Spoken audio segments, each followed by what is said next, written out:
that was continued from May 27th. Watergate Office Development. Director Capio, let's fly. Okay. Good evening, Commissioners and members of the public. This is a continued public hearing to review and consider a proposed development at the Watergate Peninsula. It would be an additional development at the existing Watergate Office Tower Complex. At your May 27th meeting, you reviewed and considered this at a public hearing. The requested actions before you tonight are consideration of the mitigated negative declaration for this project. The initial study found essentially no significant environmental impacts that could not be mitigated to a level of insignificance. The request for plan unit development designation for the Watergate Office Tower Complex. This would essentially redesignate the area, the 22-acre entire area, from a mixed-use zoning designation to a PUD, therefore allowing a unified set of development standards and requirements. Consideration of a preliminary development plan for the Watergate Office Tower Complex, which would basically either provide the ability for speaker to construct a one-building scheme fronting on West Frontage Road of up to 16 stories, or a two-building scheme, either two office buildings or an office or a hotel. Consideration of a final development plan for the one-building scheme, Scheme 1, and finally consideration of a development agreement which would provide certainty up to within a certain time frame for speaker, and would also obligate speaker and the city to certain commitments which are outlined in the development agreement. I would be glad to address any further concerns or comments you have. At the last meeting, you didn't really have an agreed upon draft of the development agreement. You now do, and you have the full conditions and requirements, so everything is tied together. There's a resolution approving the negative declaration before you, a resolution regarding recommending to the council the planned unit development designation, the preliminary development plan, and the final development plan, and finally a resolution recommending that the council act on the development agreement. So I suggest that you take any remaining public testimony or comments and then close the public hearing. First consider the mitigated negative declaration, and then one by one the request for planned unit development, and that is essentially done through the conditions and requirements that are drafted as an exhibit to the resolution, and finally the development agreement itself. Do you have any other questions at this point? Chairman. So, with that, I will be glad to address any concerns. Mr. Lutz. It might behoove us to have the Assistant City Attorney explain why I'm here after recusing myself. Yes, at the last meeting, upon my advice and an abundance of caution, Commissioner Lutz did excuse himself with regards to the speaker development because of his residence being within 300, a concern that his residence was within a certain proximity to the outer boundaries of the zoning designation that's part of this project. Since then, I've had the opportunity to look closer at the Political Reform Act and its regulations, and a rather recent amendment to those regulations does clarify that in cases of a primary residence in a small jurisdiction, which Emeryville does fit within the parameters of that definition, that you are looking... Excuse me, is that 1.5 square miles or something like that? That for a primary residence that is a condominium unit, that you are looking just at the actual condominium unit and not at the homeowners association when assessing the distance to a potential project and a potential governmental interest.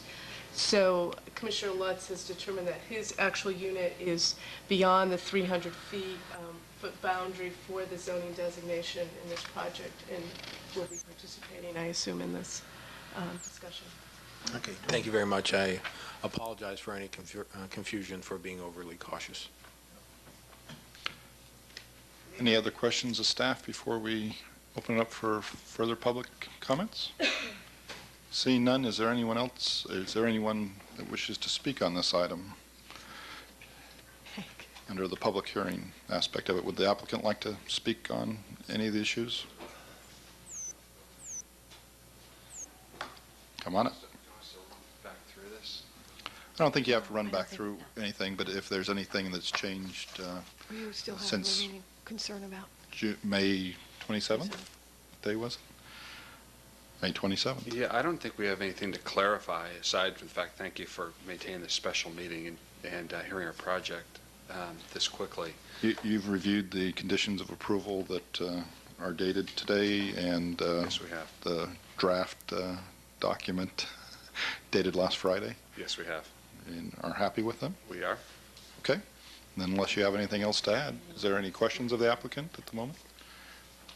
Okay, unless you hear us You say want to hear something from strange. the architect or anybody else? Doesn't look like it. Okay, Okay. all right. Except, did we want to ask if we like crabapple or rose? I'm sorry. Okay. Are there any other members of the public that wish to speak on the item? Seeing none come forward, I'll close the public hearing. What's the commission's, Well, I have some questions and comments and a little discussion about the conditions of approval, but they're not really appropriate for the mitigated negative declaration resolution. I don't know if you want to do them first? We may want to go through the conditions of approval and then circle back, and in case there's a change to a mitigation measure or requirement, then it will enable us to tie everything together. So that may be where we want to start. yeah, why don't we start with the conditions of approval? That's normally for us the meat of things. So the applicant loves them. They think they're great and fantastic. They don't think they're too onerous. So, Mr. Getz, what did you,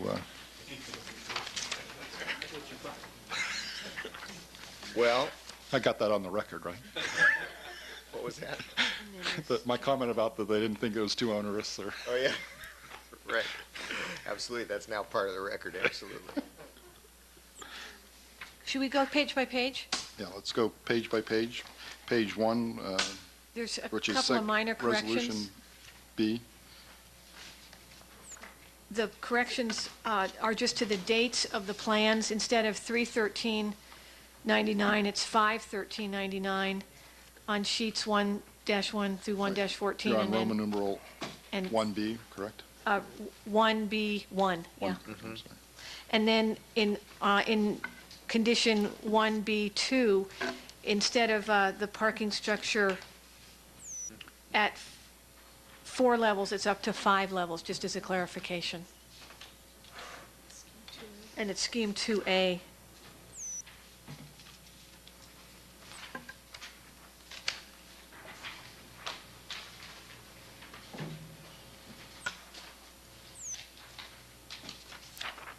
So any other planning commissioners' comments on that page? Hearing none, let's move to page 2. Page 2? Page 2. Just another clarification, scheme 2B may be constructed as a business hotel of up to 255 rooms with the total gross square footage of both buildings not to exceed 328,000. Just make sure that concept's carried through for that scheme. So total 328,000 square feet for both buildings. Although you said it much nicer.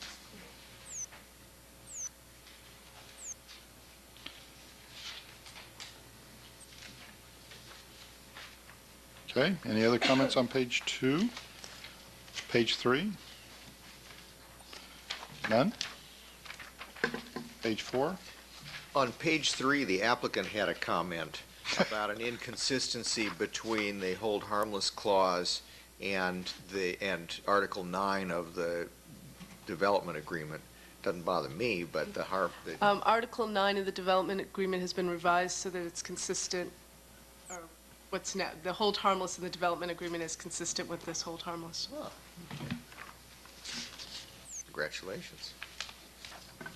Remember, the applicant doesn't have a problem with these.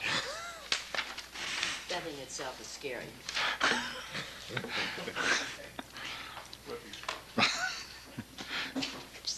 4. Page 5, mitigation measures.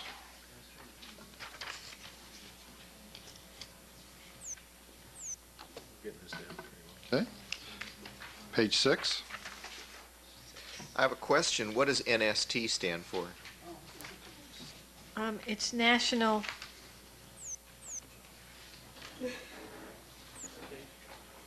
Page 6. National Trade, 5B. something standards. I'm sorry, A. No, it would be fire. I don't, doesn't matter that much. Oh, NHT? That's standard host, national host code. Okay. I think it's national standard code. 2.5 inch. Maybe if there's a plumber in the house, they could tell us. If the fire department's happy with it, we're okay. Yeah. And the typographical error can be fixed. Page 6. That was page 6. Sorry. I also got 2 page 6s. Oh, yeah. But did they read number 7 on the second page 6? Yes, That's the, right. that's the zinger. Okay, So it's page the 7. second page 6 that we're looking at. How that happened. It's actually saying the same thing. Yeah, I know, it's the same thing, it's just paginated a little bit differently. Page 7, going, page 8. Page 9. Okay, I have some few things on page 9. Okay, and the city engineer has requested that sub-condition 5 be eliminated. The restriping condition be eliminated because it's proven to be infeasible. So that's struck.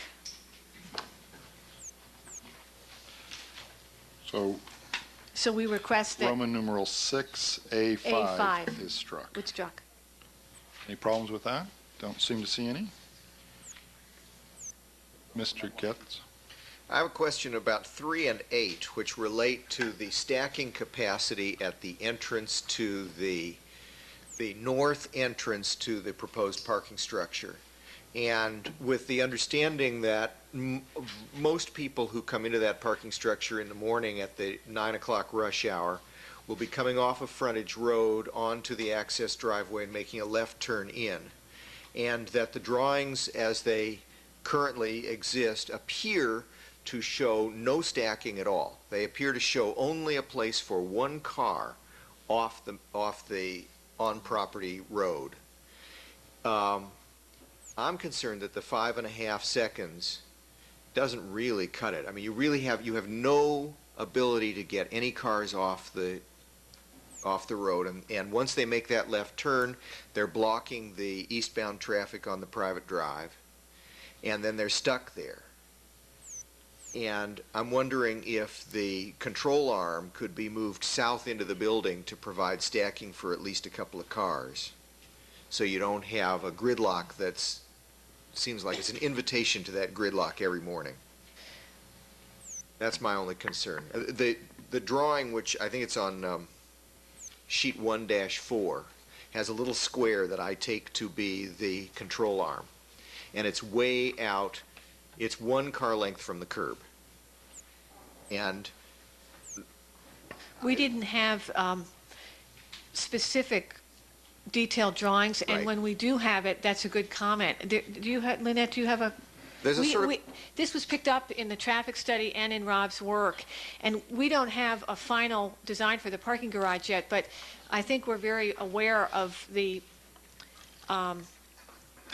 potential for that kind of backup. Now, the eastbound traffic, Rob was not really concerned about, since that will not be doesn't matter. prevalent in that hour, and it is the AM coming in that is going to be the absolutely, and that's why the it's a key. problem. Right. My concern would be to beef up one of those 2 conditions. Okay. To give Hank clear, well-stated teeth to require stacking capacity regardless of the control arm rate of turnover for at least 2 cars.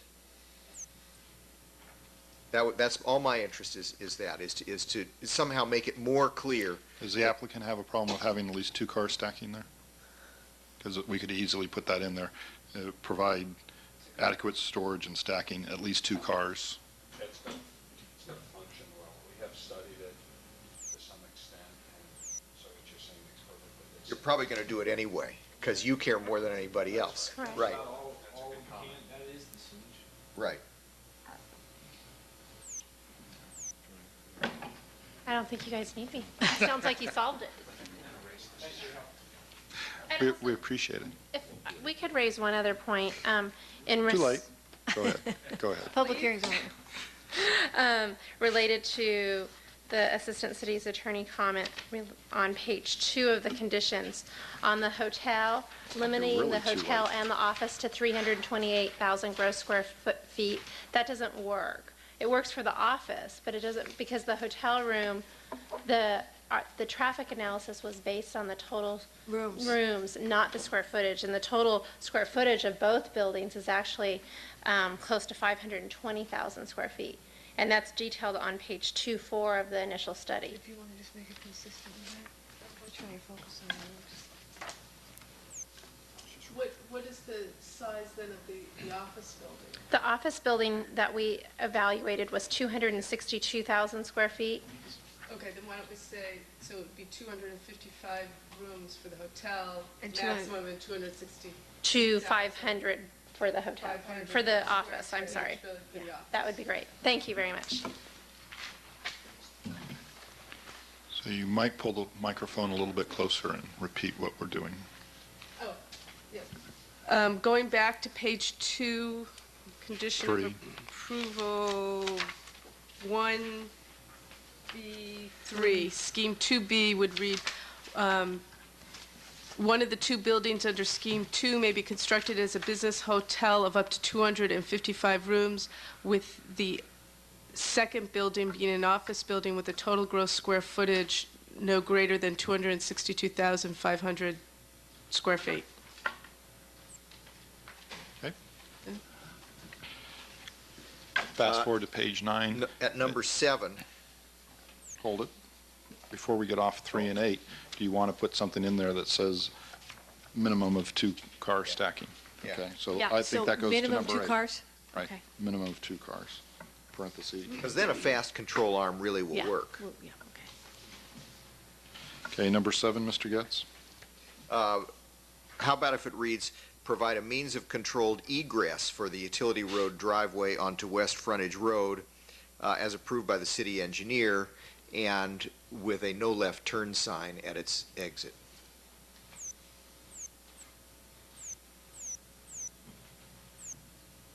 Let me just explain, I guess, just to make sure that this point is clear.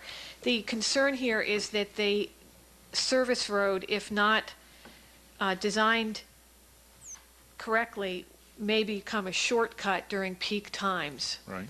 And so that we may not need this. There may be design features like landscaping or bollards or whatever to make sure that people know that's not a through road, but the no left turn is a point well taken. So we wanted to make sure that it's for service vehicles only, And that it's eastbound only. eastbound only. And that's egress, not access. Right. That's because it's eastbound only. Okay, any objection to that? Is that going to be a, because you can come in through the main driveway and just go out there. I think we should, egress and ingress. Can I get you to come to the microphone, please? First of all, it's a fine idea. We would concur that it would be wise to have a left turn only sign there. But just to clarify, it is both for ingress and egress. Egress, Oh, it will be ingress for the service into the new project. well then, that raises the next question then, which is how do you prevent northbound frontage road left turners into it, which will be a tragedy in terms of traffic gridlock? Yeah, well, it's simply for service only into that building. It's not envisioned that we would allow Service and members of the planning commission, I assume you mean. In other words, if there's, I mean, how are you There's a going to keep guys stacking like issue. me, who are always late for everything, from using that driveway?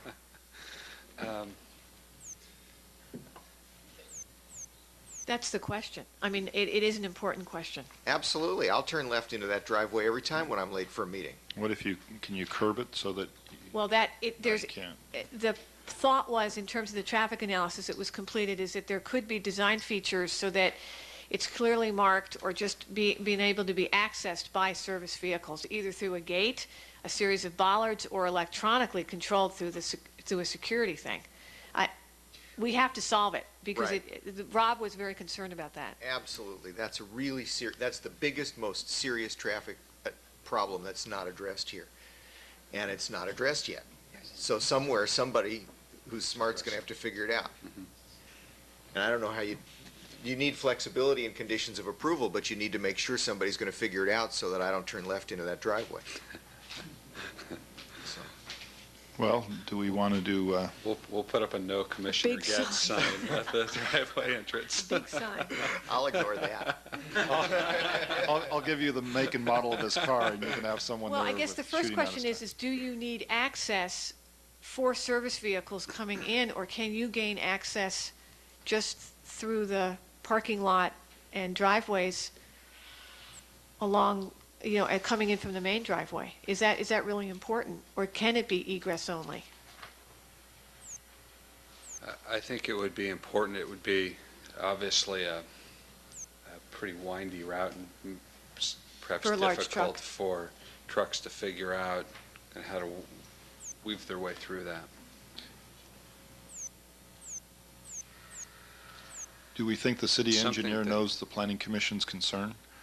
And this condition has enough teeth that if they can't come to a head, that the city engineer will hold his guns and you can come back and fight us if you don't like what the city engineer does? Yeah, we're comfortable with what Hank comes up with most of the time.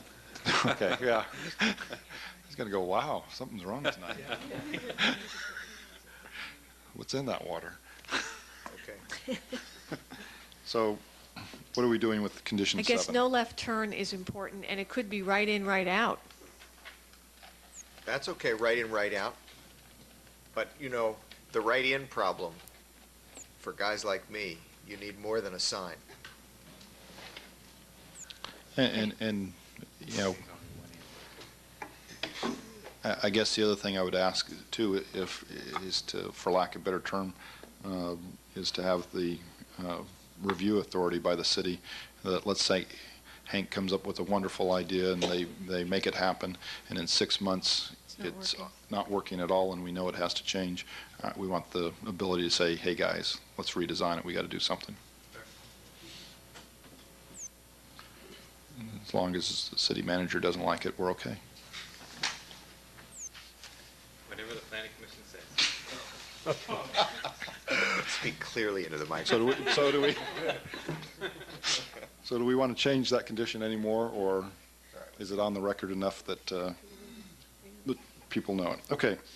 B, anything with B? Yeah, B1, the last word on the first line, which reads city, I'd like to change to Oh, only county, the county? since my understanding is that it is the county who has the published stormwater runoff requirements, and the city relies on the county standards. Even Well, it's really both. Oh, is it? Okay, So city and county? okay. Hank, do you have a wireless mic on? Wow. That's how comments from the back row are heard so easy. The acoustics come up. Page 10. We were rolling along fast until Mr. Getz started. Oh, never mind.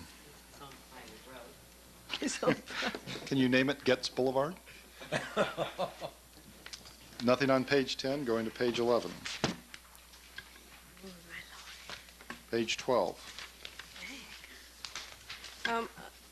There is a condition of approval that we would recommend adding, given that the trip generation figures were generated based on the assumption that the Emeryville shuttle serves this complex. And so we would recommend that the standard requirement of participation in the Emeryville shuttle be added so that the applicant shall, with respect to the project, participate in the Emeryville TMA, a private nonprofit agency responsible for administering the Emeryville, a transportation service system serving the city, and the members participating in the TMA. The applicant agrees to remain a member of the TMA so long as the TMA or its successors or assignee is in fact operating the Emeryville, and that the applicant shall execute a membership agreement as required in accordance with the policies, rules, and regulations of the TMA in effect from time to time. Did you read that off the top of your head? Of course. Are you all familiar with that? What about the applicant's demand that its fees not exceed the square footage pro rata fair share? That would be applicable to the other buildings in the Watergate Office Complex, but not to the project. Could the applicant comment one way or the other, please?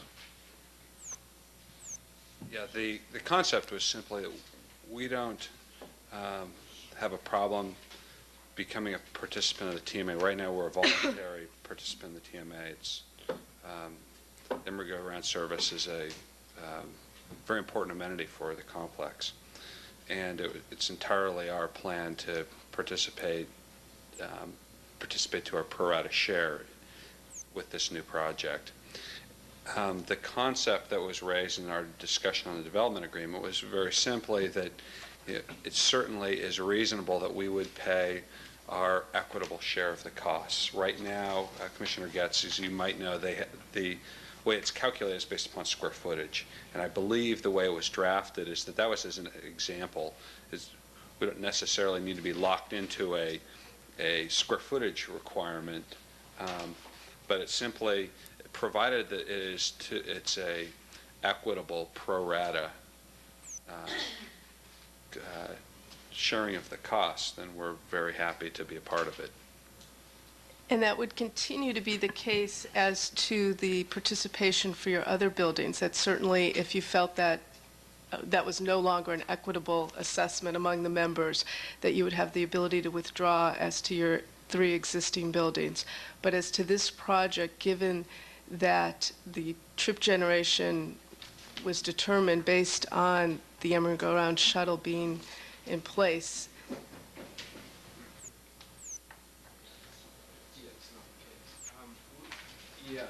Jeff White with Speaker Properties.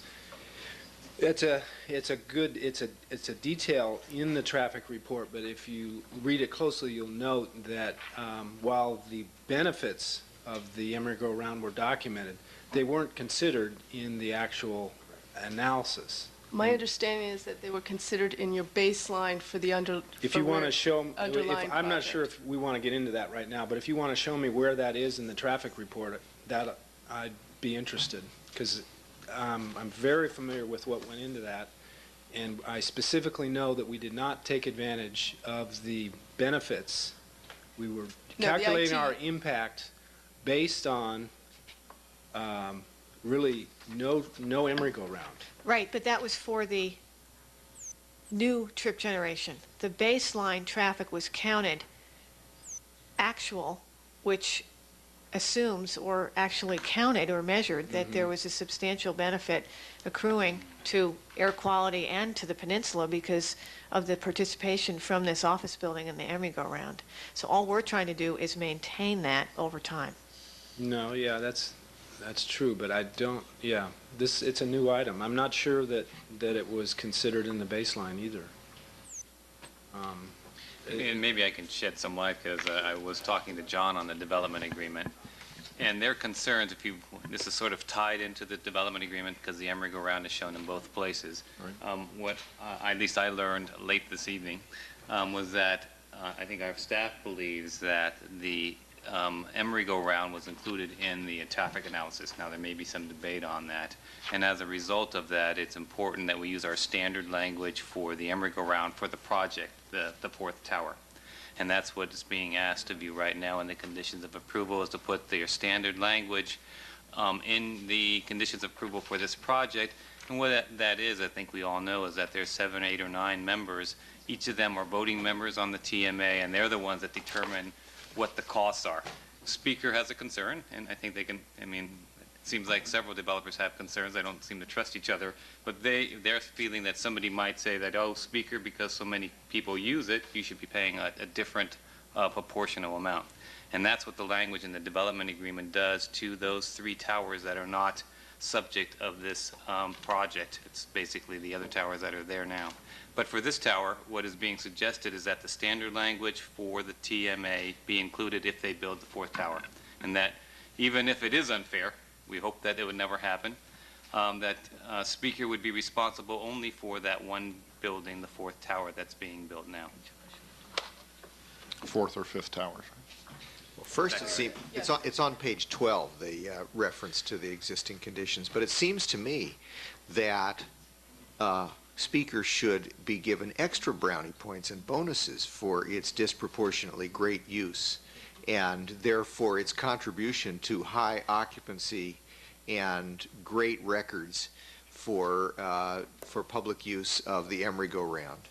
I agree with that. Conversely, it seems to me that if for some reason speaker at a future date decides that the allocation of cost is unfair or disproportionate because it's being made on the basis of ridership or something else that penalizes speaker, and it subsequently withdraws its 3 other buildings from the TMA, the stop will still remain at the new building, and speaker will thereafter be getting a free ride as to its other properties and will be getting a much cheaper deal. And so it seems to me it's not going to be a problem in the real world, because all you have to do is withdraw your other properties and base your fee on the ridership of the one building, and you get a stop that serves all the buildings. And so there's no enforceability of this, because they can just, in effect, cheat their way out of it, which is fine, which is proper. Oh, that's a great logic. I love it. You may lose a palm tree.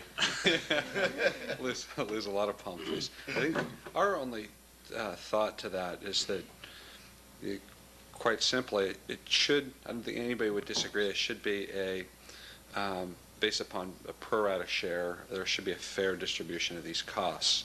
And we simply believe that there should be a mechanism for all of the buildings that it should be counted as such. And if that means that our contribution goes up because our ridership is high, I think that's entirely fair, and it should go up.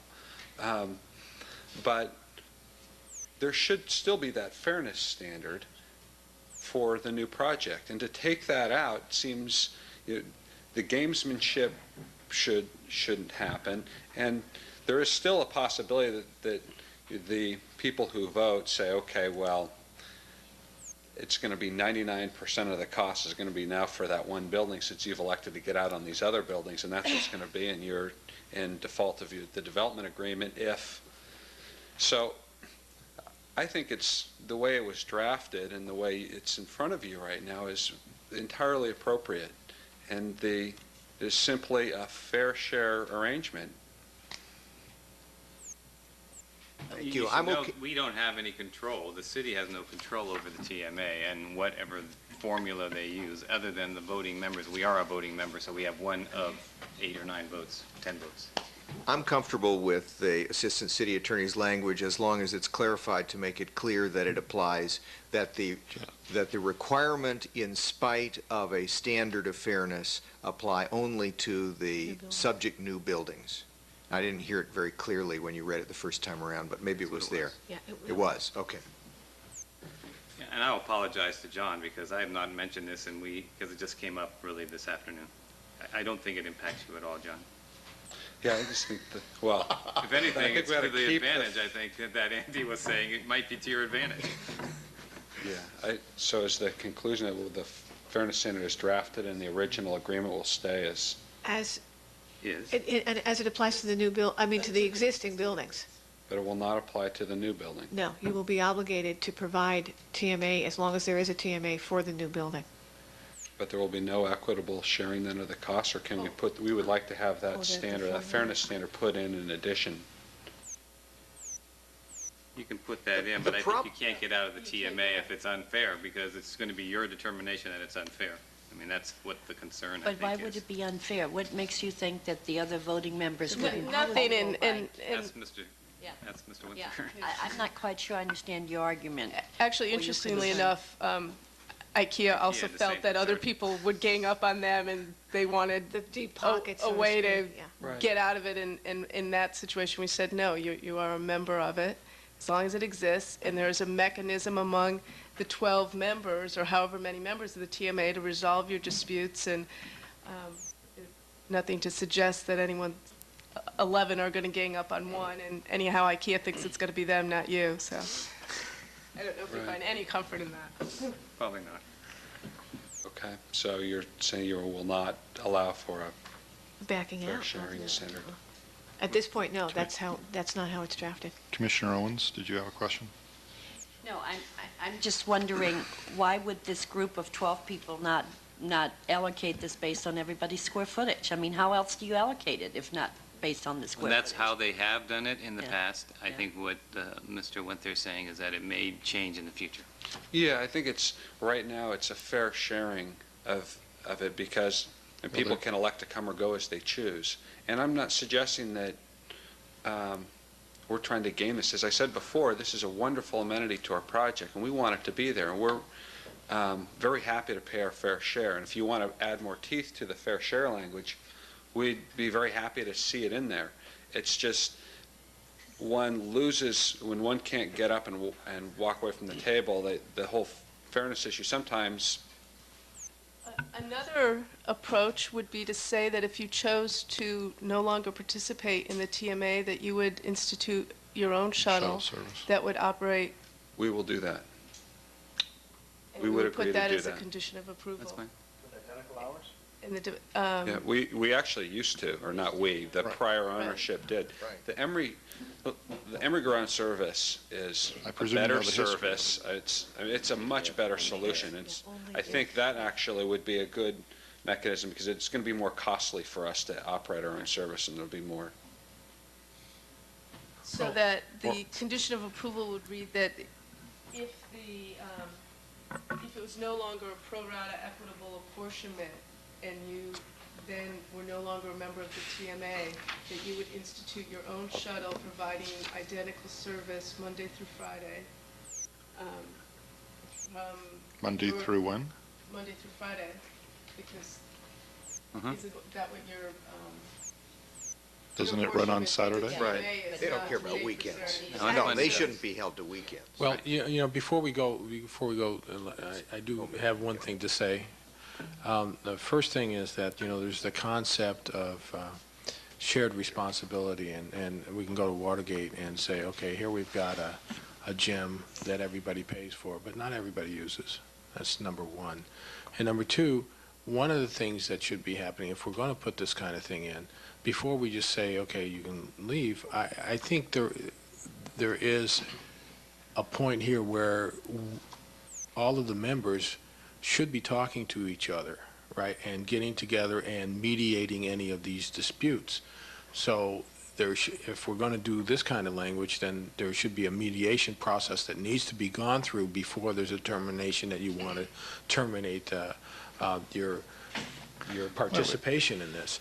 My thought process is, I think we're trying to fix something that isn't broken. I don't think that we're going to have any problems here, and I would much rather leave things as they are, and if they approach it, I think reasonable people can get around it. Now, that's just my thought process. And to follow up on the last point, if this new building and/or hotel is only going to be used Monday through Friday, then okay.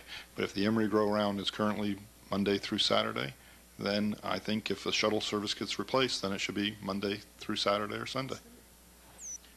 It's through Saturday, okay? And if it makes the loop down there, I don't know if it makes the loop down there or not on Saturdays.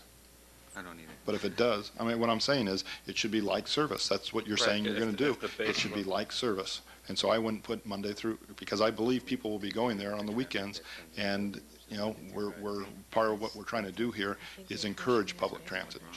And that's how you're going to have to do it. And hopefully it also would stop at the Amtrak station. It's not just BART, it's Amtrak, AC Transit. Yeah, again, we think it's a very low probability there's going to be a problem here. Right, But we're probably talking yeah, exactly. more than it will happen. It's going to be so painful for us to go back to operating the old way.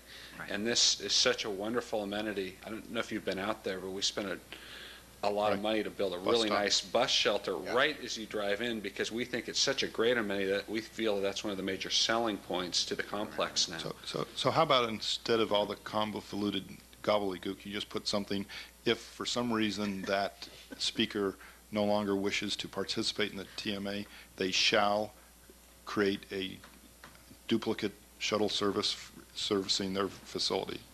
It's fine. I don't know how comfortable I am with that. I agree with Commissioner Lutz. I mean, this is something that the community shares. We can't have But it's not controlled by the city. I think we're trying to put them into something that is a private entity. That's right. And I think we're going to get on slippery slope real fast. It's not a city entity. As soon as IKEA joins, you know it's going to want the contributions to be indexed to ridership. Not to square footage or employees or any of that sort of thing. They're going to want to do to Well, ridership, on because that- nobody takes public transit to a furniture store. And so, But it's only one vote out of 12, so it's Exactly a right. democratic process, so they 13 will or get 14. nowhere with that, so it's irrelevant. You're They right. end Well- up paying for other people, because nobody will ever take the bus to go to a furniture store, like you said. It's So just- they- You know, they pay we their may be fair right, share but we're and they'll talking about vote it. the operations of some other board that I would say we don't know about. I hate to say it, I probably know the most about it because of a long time ago, but most recently, I don't know how that board's working, and I don't know if Speaker's a member of it or Everybody not. else in there Yeah. is a Well, if you developer you just know like about you. it more than Yeah. we do, Right. how the board works. I think, again, what's important is that there's a powerful economic disincentive for us to discontinue being a member of the TMA, and I think with what you've proposed, that's in place. And that we simply want to be sure that everybody's going to be fair around the table, and I think this will allow us to make sure of that. And Okay. we're not the ones that are controlling that, remember? Right. So let me ask the question.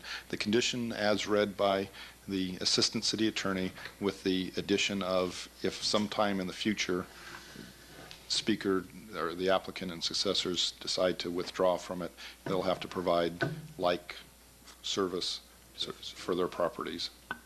But that would only be able to withdraw if it was no longer a pro rata equitable apportionment of costs? That's fair. What does that mean? really, Are we going to take them to that court? means Heil trial lawyers. Are we going to take them to court?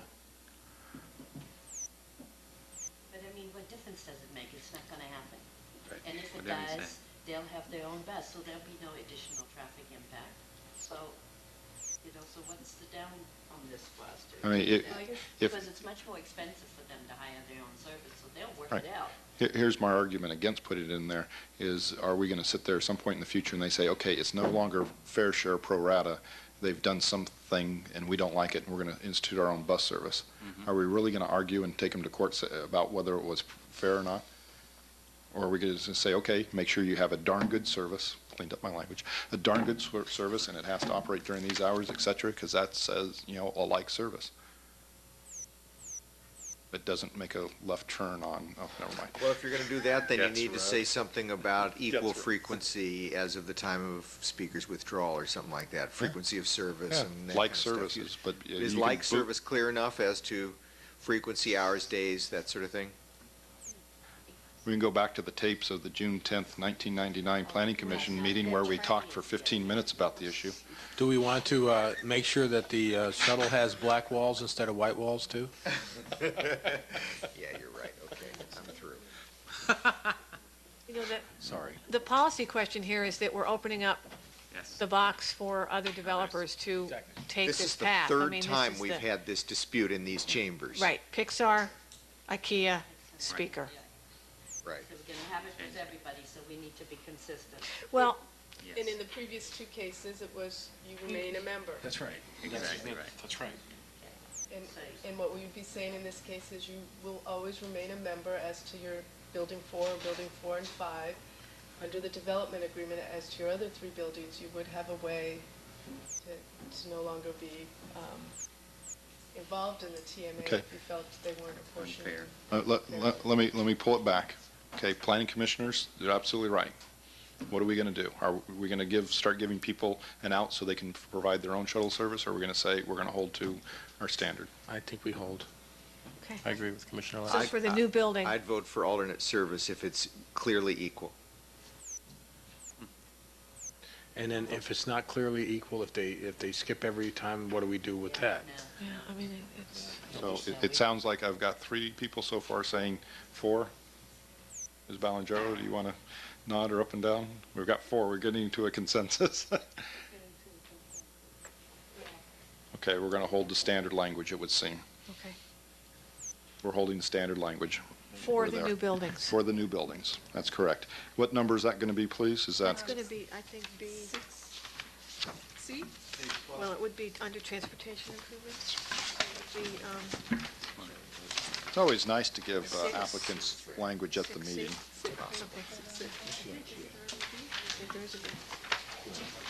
Sorry, where are we at? No, it's B. We were on page 12. So if you page 12, it'd be 6C. Just C, okay. Okay, Roman so- numeral 6C. No, it's Roman numeral 6C is the condition that. That we the- added about the that we added. TMA. As a matter of fact, for clarity, Lynn, would you please go ahead and read it one more time? Can I ask one question first? What do you Nope. do about about the language which says that if there's inconsistency between these conditions and the development agreement prevails? We will revise the development agreement, yeah. Okay. Before it hits the city council, they have to. So that 6C would read, the applicant shall, with respect to the project, participate in the Emeryville Transportation Management Association, the TMA, a private nonprofit agency responsible for administering the Emery-Go-Round, a transportation service system serving the city and the members participating in the TMA. The applicant agrees to remain a member of the TMA so long as the TMA or its successor or assignee is in fact operating the Emery-Go-Round. Applicant shall execute a membership agreement as required in accordance with the policies, rules, and regulations of the TMA in effect from time to time, which I believe is the standard language. Okay. Design conditions and site standards. Anything else on page 12? It was a valiant fight, but we got through it. Going to page 13. All new on-site. 14. Yeah, I have a few. Construction provisions, is that where we're at? No? I was on Go ahead. Arabic 2 above there. Go ahead. The parking requirements for the hotel? Yeah. Uh-huh.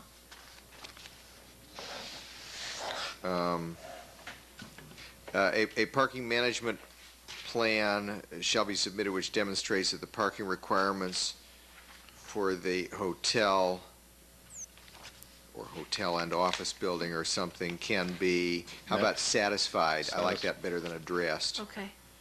And how about as approved by planning director? Something like As that. approved by the planning director? That's an FDP information requirement for the hotel scheme, so that gets reviewed and approved as part of the FDP Right. Okay. submittal process. Okay, That's fine. so met, is that what we said? Or satisfied? Satisfied instead of addressed. Who's ever satisfied? Okay. The only other thing on the page I have is Roman 8A2. Yeah? Pile driving. No. We're pretty close to Watergate. Yeah. We are? One of the conditions for the Emery Station project, which dramatically reduced the overall duration of the driving of piles, was the requirement that, not for test piles, but that for construction piles, 2 drivers be operated concurrently, so that the overall duration of the driving of piles is half. The- And it's a little bit, on a tight site like this, it's going to cost them some money, because it's not going to be as efficient as operating with 1 pile driver. But let me tell you, after 2 or 3 or 4 weeks of pile driving that close to Watergate, I don't know whose phone's going to be the phone number for complaints, but It's it's Hank's home number, actually. Andy, Jeff the and only John. thing I'm concerned about is if it's feasible, because that is a tight site, and they've got a lot to mobilize and replace in terms of their parking area for 1900 Powell. So How if we about could if put some determined to be feasibility. feasible in the sole and absolute discretion of the Public City Works engineer. Director? Well, I'd like hold on. Is it possible that we could require it if they're doing two buildings and not if there's one? I mean, Well, they're not going to be built at the same time. okay. all right, They're going to be phased, so. just trying to put it in the They're center. small footprints, so it's tight. It's not going to be easy. Any objection by the applicant, if feasible, to provide 2 pile drivers at the same time? If you want to put the standard on, or hang to Yeah. determination, it's reasonable Right. determination if it's. Sole and absolute, not reasonable. I guess I meant 8, 9. Thanks. So what's your language?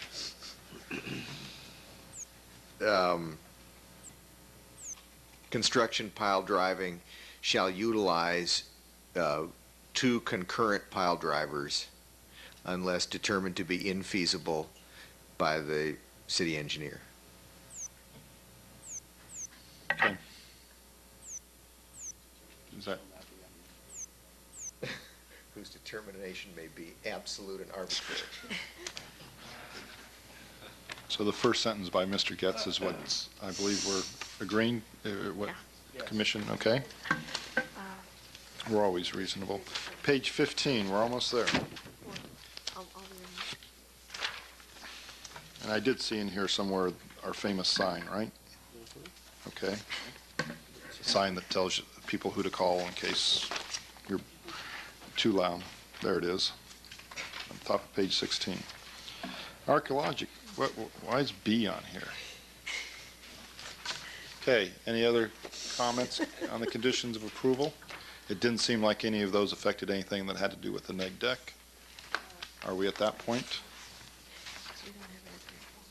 Which I've lost.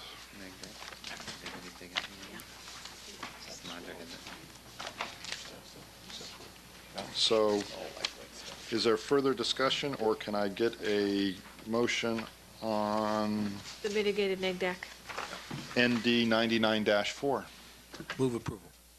Mr. Lutz and Ann's not here. Mr. Lutz and Ms. Owens. Okay. Could you call the roll? Sure. Commissioner Koo? Aye. Commissioner Owens? Aye. Commissioner Germain? Commissioner Balangero? Commissioner Getz? Aye. Commissioner Lutz? Aye. And Chair Mooney. Aye. What do you want us to do next? The next one would be a resolution PUD 99-1, which would be recommending that the city council approve the PUD zoning designation for the site, the preliminary development plan, and the Scheme 1 final development plan, subject to the conditions as revised. And you want to go through that right now to make, you have those clearly? I think we have The it clearly. revisions, I think that they've been, I think we went slow enough. And Move approval. I'll second it. 99-1. so moved, Moved and seconded. 99-1 it is? Owens and who Commissioner, Owens and Koo. Commissioner Koo. Commissioner Koo? Aye. Commissioner Owens? Aye. Commissioner Germain? Commissioner Balangero? Commissioner Getz? Aye. Commissioner Lutz? Aye. And Chair Mooney. Aye.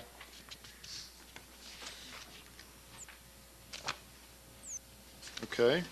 The Now- next subject is the development agreement. That's 99-7? Well, do you want to go through the development agreement at all, or is it clear? Lynn, do you have any? There were a couple Clarifications blanks, or- but I figured they're getting filled in. I have a question. Is it typical and ordinary for a development agreement to go for 10 years? It's long, but maybe, Pixar was 10 years, Chiron was 20 years. Chiron was 30. 30? Oh. Yeah. So it has to, some period of time has to be defined within the agreement. Thanks. Do you have any specific? No, the only, the description of the project on the first page are further back, sort of the first real page, so to speak, on page 5, will reflect the conditions of approval. So I think those may be the blanks people were referring to. Right. And then we will revise the language in the development agreement regarding the TMA for your direction.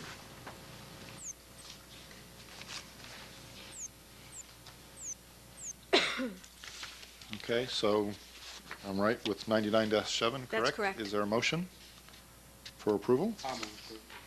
Is there a second? Second. Jermaine and Owens, could you call the roll? Sure, Commissioner Koo? Aye. Commissioner Owens? Aye. Commissioner Jermaine? Commissioner Valengerro? Commissioner Getz? Aye. Commissioner Lutz? Aye. And Chair Mooney? Aye.